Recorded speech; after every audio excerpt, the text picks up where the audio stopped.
Okay, okay. All right, I hit the live button, which means we are live, ladies and gentlemen. We are Hi. live. Another magnificent Terran Tuesday here, kicking it Woohoo. off. This will probably be a slightly shorter stream. Um, we are down one member right now. Black Knight is on vacation for a little bit, but he'll be rejoining us in a couple weeks. He's visiting some family, or family is visiting him. That's always good. It's always good to get some family around us. But Yeah. I'm usually quite surrounded by family and doing everything I can to get what writing time I can in, because I'm getting swamped with a buttload of different projects. But how are you? That I am doing good.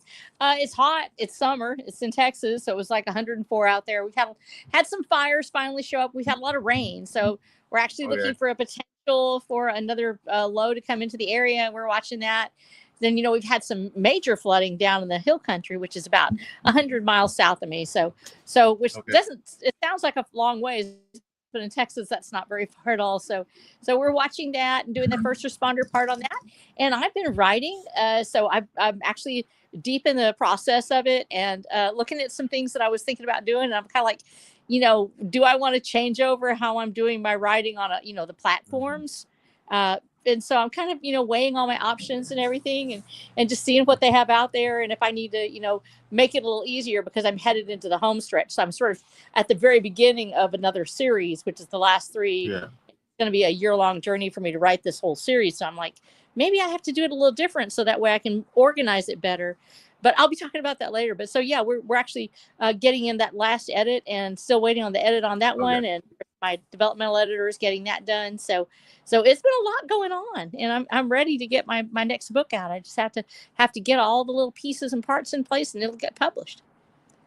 There you go.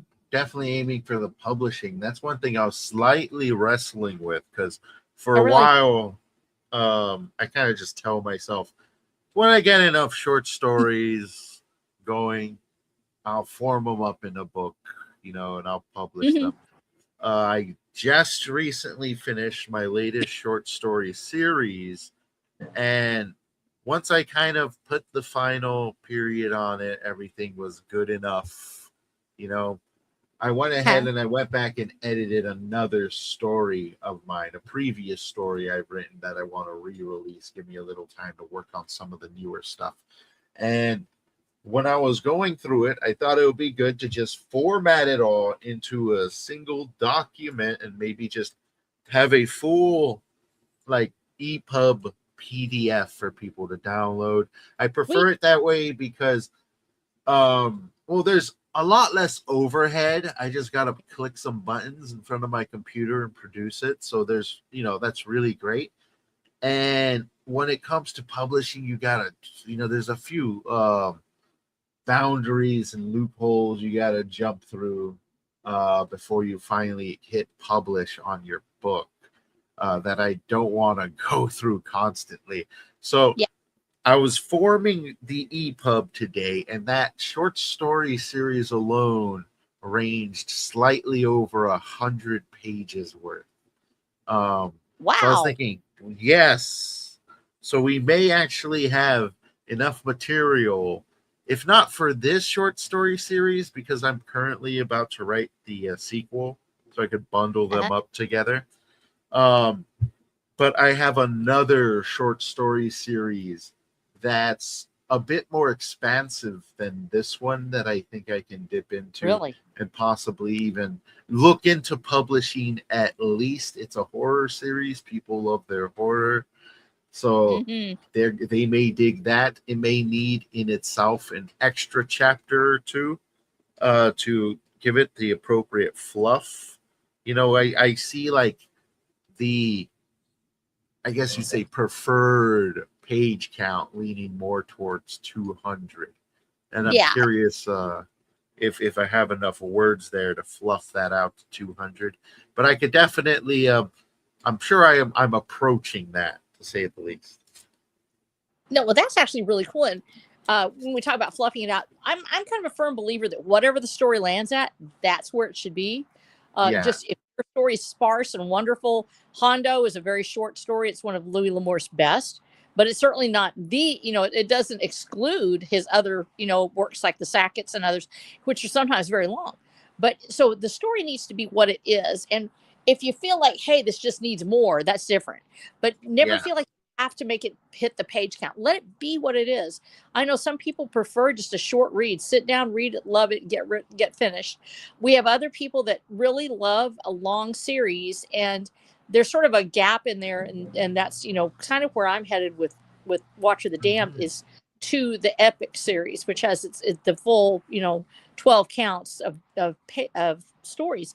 But tell me a little bit about this horror book that you're writing. Is it actually a full on genre of horror, or is it a mix of things? And give us a little idea about what it is you're actually looking for with this book.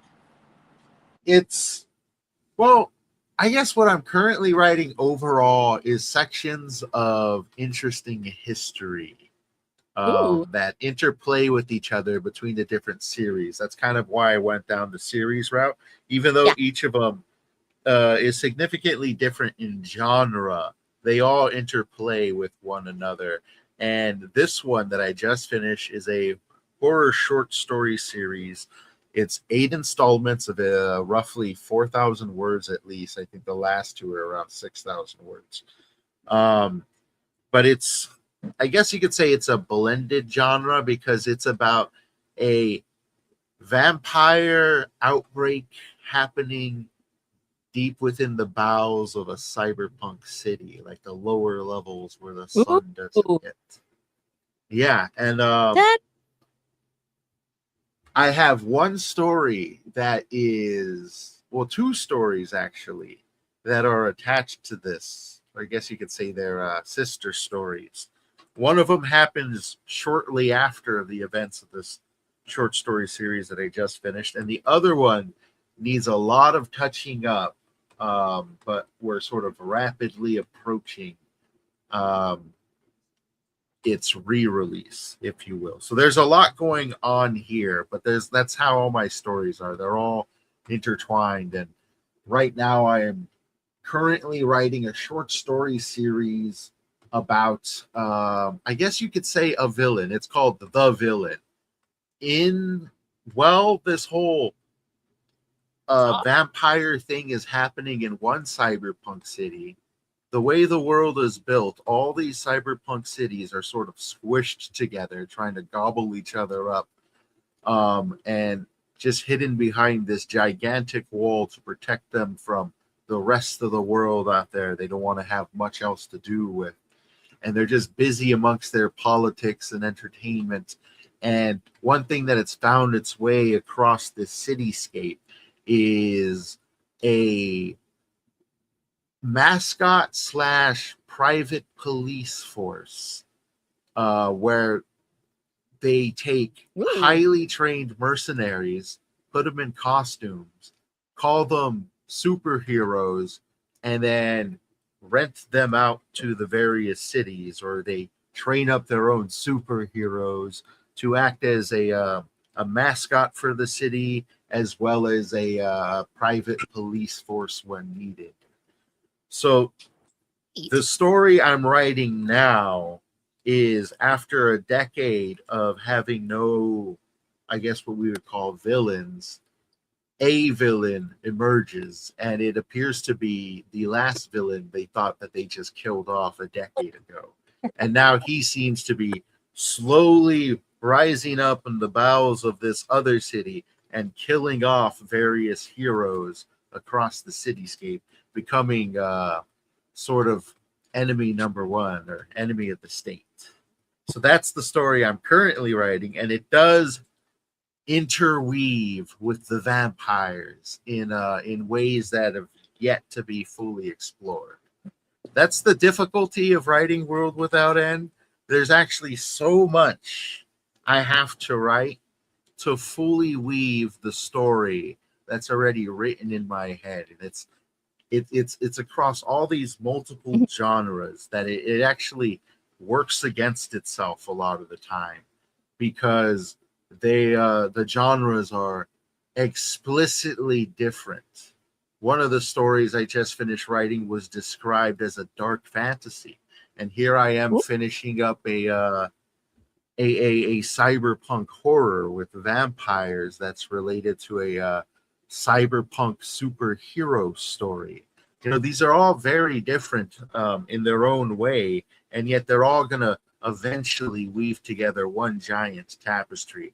Very much inspired by the serials of the past and comic book serials and things of that nature. So I guess you could say I got a lot of writing to do.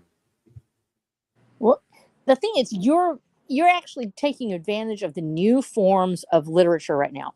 You're weaving all of these different formats, Substack, for instance, and how you're pulling in the electronic and the digital and the audio, everything else. I know you're working on the audio, and we've been talking about that for a while. Yeah. That mix of visual and auditory and digital and even print is so different than what most authors are used to. And of course, that's, I love looking at your stuff because you have such a spread of texture in the way that it's taken in, and you're taking advantage of this little box in our hands to actually pull it all together, creating a story out of all of it. And I'm more linear right now in mine because just getting the story done, getting it actually in print on mine is so much more complex. I have to sit there and write it out first. It's like, I call it the world's longest beta read. And I have everybody, reading along with me while I finish out the story. It's kind of like having them read during the middle of it. And so getting it done is my top priority. So I haven't had the time to do things like doing the audio. Just, I keep saying, oh, I'm going to get the audio done. I'm going to get the audiobooks done. But with things happening on Kindle's end, when on Amazon's end, where like the way that they're doing it now, where they're evidently, I guess there's ads in the middle of the Audible stories. Is that right? I'm And not sure. Possibly. I've heard about this where like all of a sudden an ad will just show up, and I'm like, I really don't want that for the book. I'm not, they and the fact that they don't own them anymore, they pay for it, but they're not owning it. I'm looking at possibly a different format for the auditory, but yours blends it. Instead of, oh, I'm going to make the Audible book, and then I'm going to make a visual, and then I'm going to make a online version. You have all of it blended, and that it's this integration of all of the forms on in World Without End that is so fascinating about the work that you're doing, because in addition to being a genre busting story with Worlds Without End, you are a format busting story. You're not just sticking to one format, you're doing all of it, and you're doing it together. And I think that that's fascinating to me because I think, first of all, that you're doing it in those little chunks and you're able to show it. It's kind of like looking at beads on a necklace. It all makes the necklace, but it's all the same. It's all part of the one big story. And so you're able to, take this little gem and look at it, or this charm here, and it makes this beautiful bracelet. There are different textures, there's different, images, different sounds, but they all form the same story, which is really, do we have any other analogs like that for World Without End out there? Yes. I know that there's been a number of books that originated as sort of like short story series. I believe that's how Solomon Kane came to be. Yeah. Conan, as well as Conan. Another one that a lot of people know, but I guess it's not as popular, or as popular knowledge. But the Count of Monte Cristo was a installment based serialized short story written almost in all some, adults were. Zorro came up with Razorfist just recently. The Legend of Zorro is actually several different stories pulled together. Dune, I believe, was also released in Elements. I believe it's shorter, and then it was created as a book, more or less. And so we have a lot of them like that, but they're still print. You're pulling in all of the visual, the auditory, everything else. You're actually sort of mixing it. It's like putting it into a blender, and you're coming up with all these different little pieces that actually create the whole. And the whole creates the story, which I think is fascinating to me. Yeah, it's a journey for sure. And I'm just trying to tap into everything I got and take advantage of this digital age we're in. And soon, I think I do want to migrate a lot of my work over to Royal Road because I like Substack where I've been publishing for like the last 2 to 3 years now. But the issue Yeah. with Substack is that it's more of like a social media platform now, and there seems to be Hmm. more authors than there is readers. Yeah. I like their pages. I like how they publish your work, and I like all the tools they give you. Hmm. It's very modern, very very useful. I say that because like Royal Road, where a lot of the readers are, it has a very rudimentary system. Looks like something stuck in 1991. Um, but it's got a lot of traffic. They specialize in serialized fiction, like what I publish. Slightly on Hmm. the shorter side than what I've gotten used to publishing with this last short story series.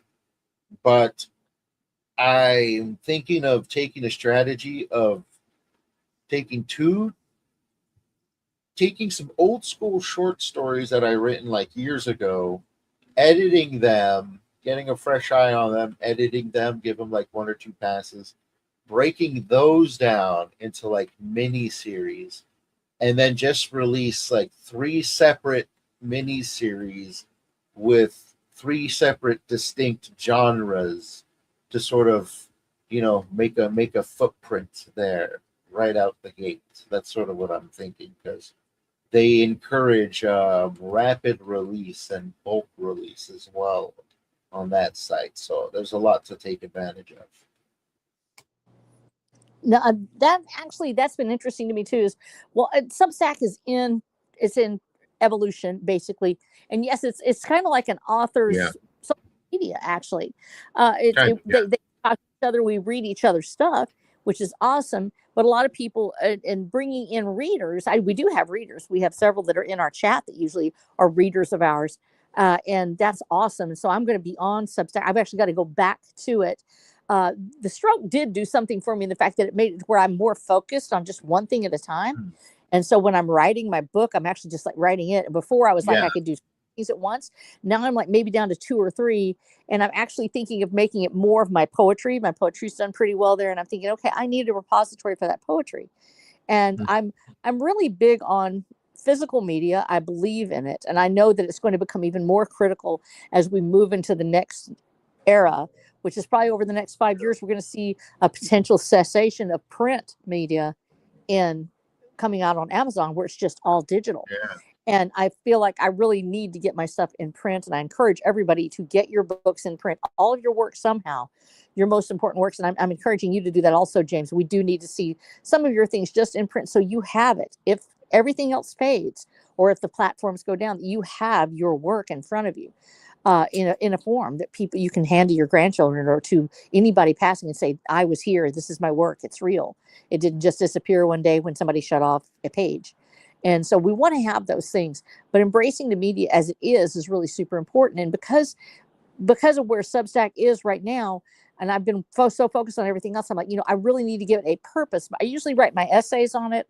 I don't usually put my work on it.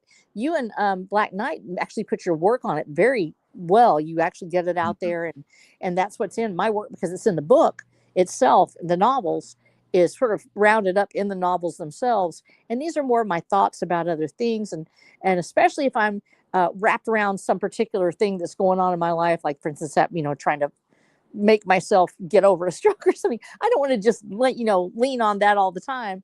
And so I'm like, if I don't have something positive to say, I kind of stay away from it. Or if there's something really big to say.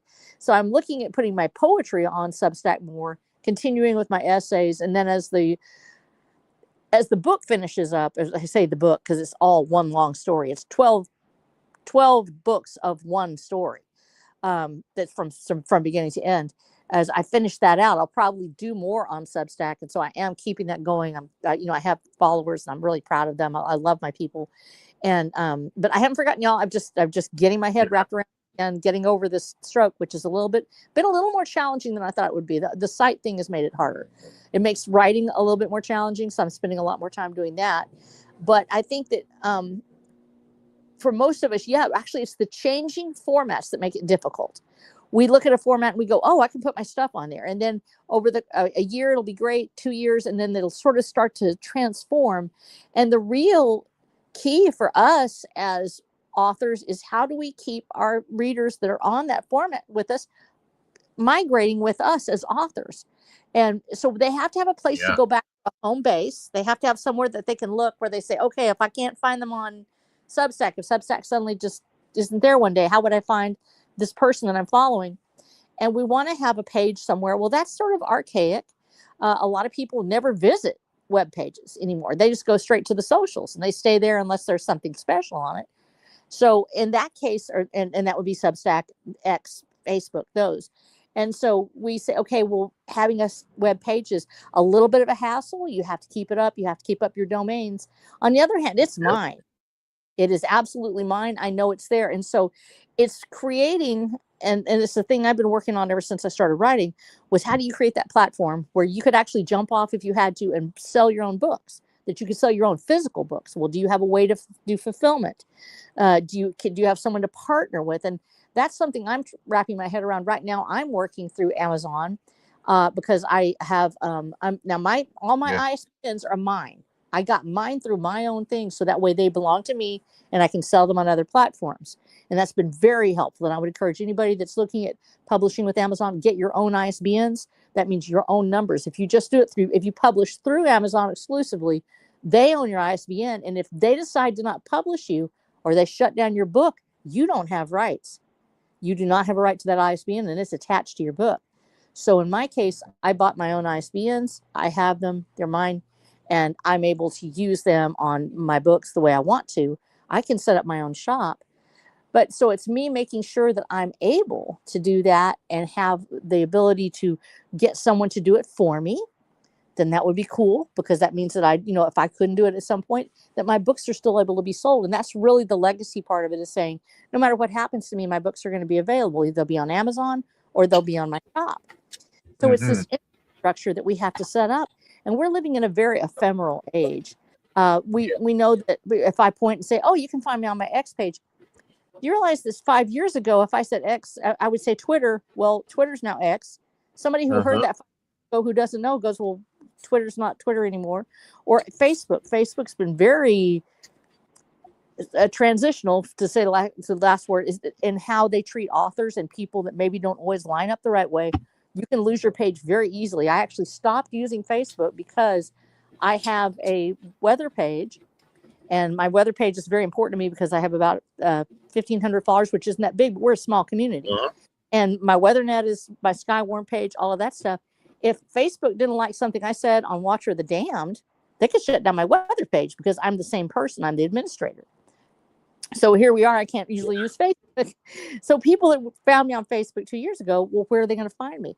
And so we have this evolving nature of social media and everything under, just in flux. We need those touchstones. And it's, how do you find me if you can't find other things? Because that's how we're going to be selling ourselves. And then we have to constantly evolve. That every time a new platform comes up, do we jump on that platform or do we wait? The question about whether or not I need to have a TikTok. Well, YouTube's gotten really hard for a lot of people to use because it's no longer, the algorithms don't pick up, but they can actually shut you down if they say any AI is involved. If they think that something has a song from somewhere else or it sounds like something else, your work doesn't get covered. And that means nobody sees it. So how do we get the word out? Well, it's constantly in flux.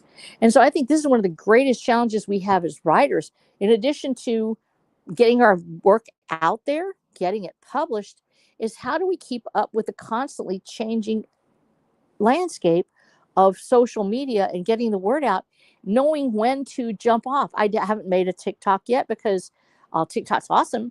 I haven't done it yet because I already have my YouTube, and I'm like, man, I'm just trying to get stuff done on, done on paper.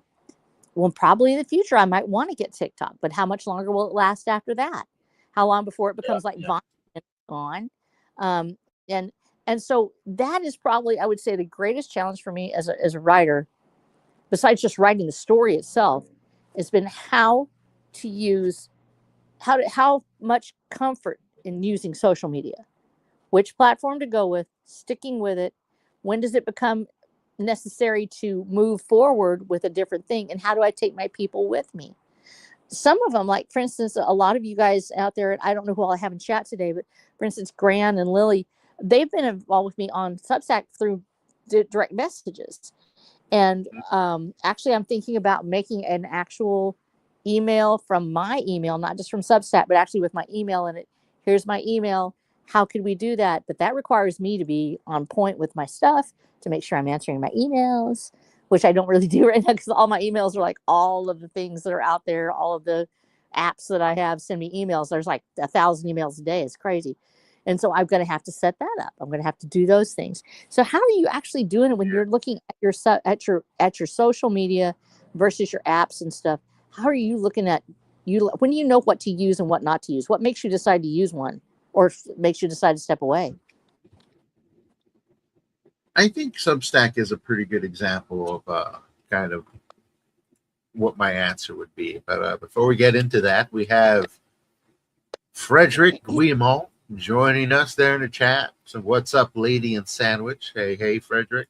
And we also have Wrangler in the chat with a whole lot of hola. Hola, senor. So, Hola. I think, like, when it comes to platforms, what drew me into Substack is it actually gives you a direct access to the email list, which gives you direct access to your fans' emails, which is sort of the important thing you need because that's direct contact right there. But what kind of drew me away is I was getting more people interested in what I would post on their social media side of things called notes than I would in reading my latest short stories. And I do put a fair bit of effort into the short stories, and I release them quite rapidly once a week. And they've just been slowly getting less and less traffic. So I want to try a separate platform where short stories are sort of much more promoted than I think they are on Substack. You know, I want to go to where what I'm producing specifically is going to be optimized for. You know, like on Substack, you see a lot of people doing pretty good with what do they call them? Articles. They do all right with articles. And I thought about posting articles, but then I thought, but then, you know, I'm writing short stories. I'm going to post some article about something that has nothing to do with the short story. And it's just going to flood the page with a separate audience I'm not even aiming for, which is an article based audience, you know? So it's just stuff like that. I'm going to where my work is wanted the most, essentially. Yeah, well, in other words, there's a focus there, and that's the problem with the spreading of when you have a spreading focus, shotgunning. Let's put it that way. It becomes a platform to connect, to deal with each other. There was an opening with Substack actually where they were looking at it and saying, okay, well, people may not want to be on X. They want to be where they can talk to each other, you know, about other things and do it openly. But in that case, they end up sometimes missing the mark of why were we there in the first place. It was to provide, to say, I'm an author, I'm on Substack, you can come here and read it. Of course, you have another edge to this, and that is for a lot of us right at the beginning, we would link from our X page, which is our social media social. In other words, that we make comments, we talk on other people's threads. That's how a lot of my readers have found me, is because they go, oh, well, she actually is interested in the same things I'm interested in. They see that I have a book and they go read it. Well, we would link to our Substack page. That was allowed at that point. I could link to that and I would have readers come to my page from the same thing. It makes it very hard to link other things to your Facebook page. They are so siloed that you cannot set up a market for yourself and have a way to point other people to it. You have to have a bridge between X and the Substack, which usually ends up with I post what I've written on X and then put it on Substack later, or put a link to it. But then people have already read it. They don't need to follow the link unless they want to see more like what I've written. And so for me, it becomes harder because you don't have that ability to say, hey, guess what I wrote? I'd love you to see it, because every one of these has a wall between them. And for Substack right now, it's sort of going through a remodeling of itself. What does it want to do? How does it want to do it? It's got some fantastic authors on it. Some authors are doing wonderfully on it. A lot of the big names migrated over there, and so you have that, but there's still a little bit of confusion about where it all lands. And so that's, people have decided, okay, we're doing everything on here. We're going to be talking about politics. We're going to be talking about social. Well, when you open that up, now you open it up to where somebody may like what you're writing, but they don't like what you said on a certain post. And now they're going to tell everybody, don't go over there. Don't do these things. You get a lot of comments that don't have anything to do with your story. They're just, some mad about something you said somewhere else. And so that makes it very difficult for a lot of people. So it's navigating this. It's like trying to run down the rapids in a river, and you're trying to dodge the rocks. You still are getting to your destination, but now you've got this rapid you're having to negotiate. There's suddenly rocks show up that weren't there before. And so you're trying to dodge that. Some people do fantastic with it. They actually make money. They make a living, and it's perfect. And for those of us, for me, for instance, because of the length of my story and the way that it's written, because it actually is, in the end, it's a very complex storyline in some ways that my readers know that there are elements there's not too many elements, but there's enough elements that I have to make them work. And I didn't want what happened with George R.R. Martin to happen to me, which is that I have this great story, but there's not I already know how it ends. I've said that often. I've known how it's ended since the very first words. But getting to that point, we don't want too many. Everything has to line up. The stars have to align for this story to happen the way it's supposed to happen. And that also is life. That's not a literary construct. That's actually how life works. Your parents meet, and suddenly you're alive. And because you meet someone, other people may come alive. And now down the line, 100 generations, everything has to line up perfectly. The stars must align for a human being that's 100 generations from now to exist, that has your genetics, your DNA, everything else in it. Everything had to be perfect. They have to live. Everything else has to happen. We're all walking miracles. I've said that before. Well, the same thing happens in our stories. There's an alignment that takes place. So for the story that I'm writing, because it is 12 books long eventually, and I'm on the 10th book now. And it's winding down. I'm actually wrapping it up. And so that story, because of the complexity and the fact that it all must align just perfectly, I am devoted to it, and I'm devoted to it being in paper form. So it doesn't really allow me to just completely immerse myself on Substack or other things, because I'm dedicated to getting this done. And I was actually thinking about this the other day, and I was like, really, am I going to have enough readers? I have readers. I'm thrilled.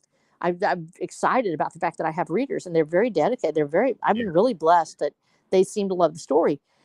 And I was like, well, is it really going to make that much difference if I do this and I don't, keep connecting with people? If I go down this, rabbit hole that I've got to get this story done, so I can't let it fall away, and I, something happens to me and suddenly I can't write it anymore. So I feel like I'm, racing against the clock with my eyesight and other stuff. I'm like, I've got to get this done. I've got to take the bull by the horns and ride this thing down, by the next year to make sure it's finished. And at the same time, if I'm not on social media, if I just drop off the face of the earth, nobody's going to know I existed. And so I have to keep it up. And I was like, is it really necessary that I finish, that I get it all done right now? And I was so shocked and delighted, because most of my readers are people that I've met on here, on this with Gran and Lily. And I have so many, I really love the fact that I can reach out and touch my readers. That is the biggest thing about being in this day and age. I can actually talk to them. They can talk to me. So most of my people are online. I live in a very small community, and I've been shocked and delighted to find out that 2 other people that I knew that were actually in my church started reading my books, and I didn't know it. They're in my church, so I have to make sure I write not naughty. But one of the ladies found my book, and she started writing, and she's read through the entire series. She's burning it up, and I'm like, I got to get this done, because I don't want to disappoint Suzanne and Brenda. It's like they're literally I have to get this done. And so it makes it a little bit, it is different when you actually know these people. When I meet them online, I know them, and it really lights up that connection. It's not just, I think I'm really blessed that I think this is what happened with Martin, perhaps, is when you start thinking of them as just the audience, they lose that persona that you want to please this person. You want to give them your very best. They just become your audience. And you can't let that happen. It's because of social media, I'm able to connect with Gran, with Lily, with Wrangler, with all of you guys out there, to actually be able to speak to not just the readers, but the other authors, the other community. And it's a double-edged sword. It really is. The fact that what opened up the world for me, that I can be in this house in the way that I am with my life as it is, and I can still go around the world and talk to you, talk to everyone else, meet my readers, do all these things. There's the double-edged sword of having that open door to where your life is. You have to make a decision. Do I write today, or do I talk to people? Do I get this thing done, or do I talk to an audience that I might disappoint if I don't get it done? If I had another stroke and I didn't, survive, my little book isn't going to survive if I do that. I have taken, actually, and I've gone out of my way to take steps to make sure that my book is going to be written regardless. I've got a huge story arc.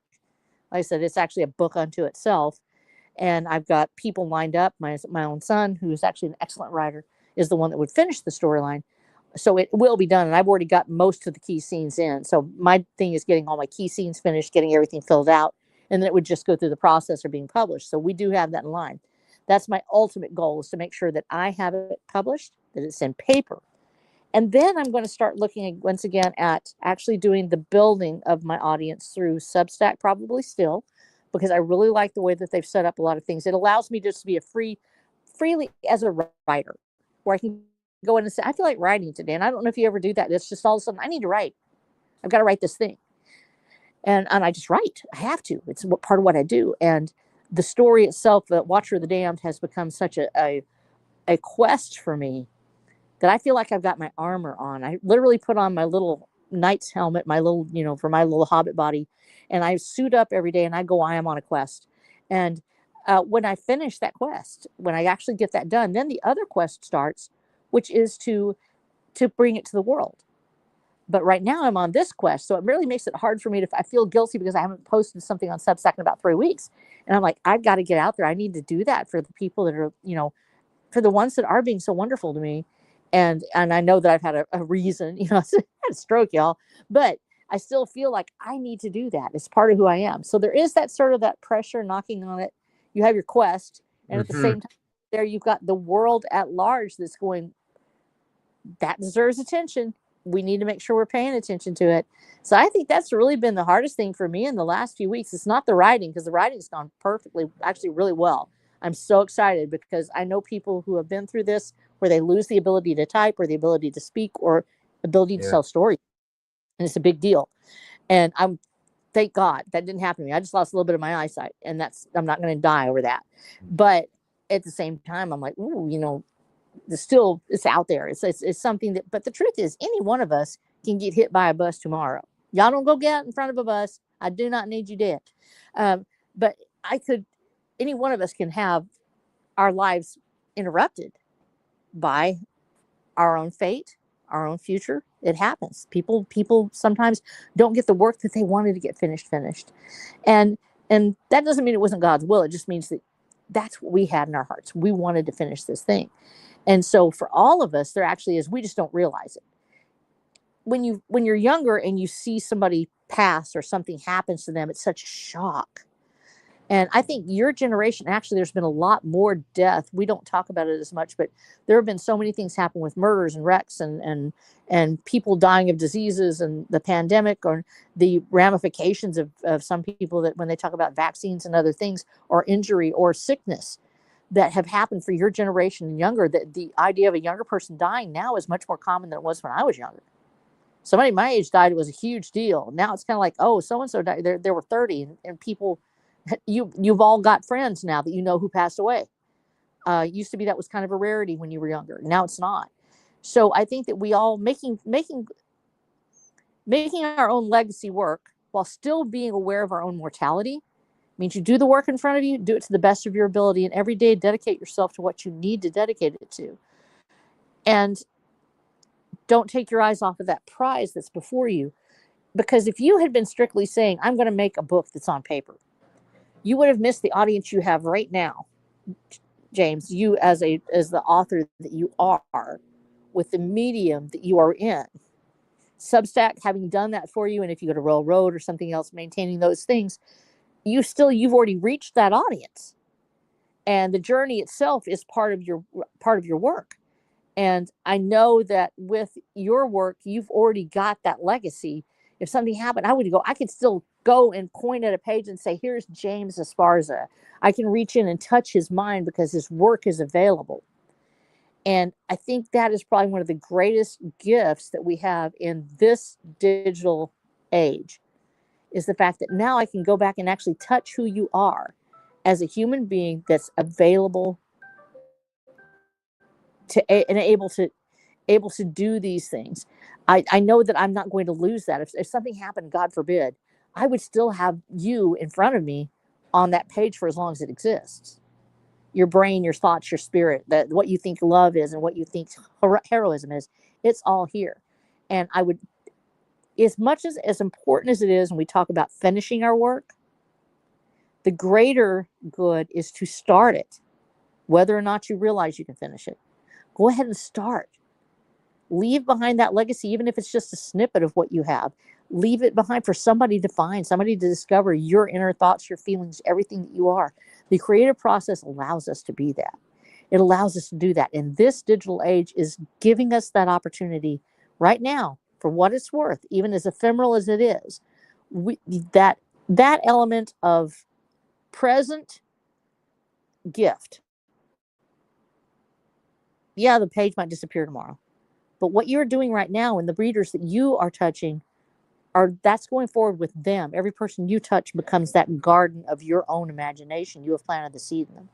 And so it moves forward with them. So in some ways, I think that even though I'm looking more towards the fact that it's a book, that it's a volume, that's something that's probably going to survive centuries. Yours is going to survive centuries too, because even though it's digital, it is embedded in each human that reads your work. Very true. Very true. It's a new age of record keeping. That's for sure. Ah, Yeah, I never thought go ahead. about it as actually record keeping. You're right. It is the record of humanity. And whether or Yeah. not you see the words that you've written, if somebody met someone who read your work, you have now influenced their thought process. Even especially if they love your work, they think back on a story and they remember parts of it, and then they pass this on in their conversation, and it's viral in a ways, but it's human to human viral. And so that portion of you that gets spread from person to person as an element of culture is just as lasting as a book that's just sitting in a corner that nobody's read. Because even though it's on paper, it hasn't opened, it hasn't touched someone else unless it's been read by that human being. Yours is spreading just through the ether like a wave, and it's anybody that touches it is going to spread it to someone else. And I love that idea that you're able to do that. Yeah, yeah. And there's still much to write and many other things in the back of my mind that I'm trying to weave together a separate narrative. Some of them much more complex than others, but it's an adventure in itself, getting a story done, or like you said, even starting a story and exploring it and seeing how far it goes. Even. Right now, I'm working on a very interesting story. I think you would enjoy. I will have to unveil it soon, but it's one of those sort of stories that's almost daunting to write because there's a fair amount of complexity in there that you may not, you may believe is beyond you. So there's a lot to pull together there, but that's the beauty of story. With that said, I did say this was going to be a shorter cast. So, since we're approaching the hour, let's go ahead and wrap it up. And we can all return to the very hot world waiting outside to sear our flesh and make us uncomfortably sweaty. But R.H. Snow, any final thoughts for the crowd? And and can they find you? Yeah. award-nominated sci-fi Western saga, Watcher of the Damned. And my wonderful readers, you get a chance to read what they've had to say about it, or see it on my Amazon accounts where I have my reviews all associated. And I'd love to have you check that out. I've made this my quest. I've got my little helmet on and my little sword in my hand, and my sword is my pen. So if you're interested in it, go find it there. But also you can find me on Substack as well, where I have a lot of my poetry and my essays as a writer. And I'm also on X, where I have a fairly large presence there. Not super big, but it's still big enough that actually I'm kind of proud of the fact that as an indie writer, I've gotten that much. Because that's kind of surprising to me. And I love all of my readers so much. And this has been one of those weeks where having interaction with them has just made my life so much better. So if you are one of my readers, please look for me on X at Watch Your Damned, or on send me the DMs. I do get around to them. I am now just getting back on my feet after having a little bit of a crazy world with my stroke there. And so I'm getting back at it again. I'm starting to go full time again with podcasts and get back out on interviews. So please contact me. I love you guys so much. Every one of you is absolutely precious to me. So if you've been reading my books and you want to reach out to me on Substack with a DM, or reach out to me on X with a DM. I love you all, and I would look forward to hearing from you. There we go. All right, everybody. Thank you all for joining us for another magnificent Terran Tuesday, where we go ahead and respect your time and hand it back on to you so you can continue the rest of your day. Hope you all stay as cool as you can out there, but we are headed out. Have yourselves a good rest of your day, fellas. Mwah.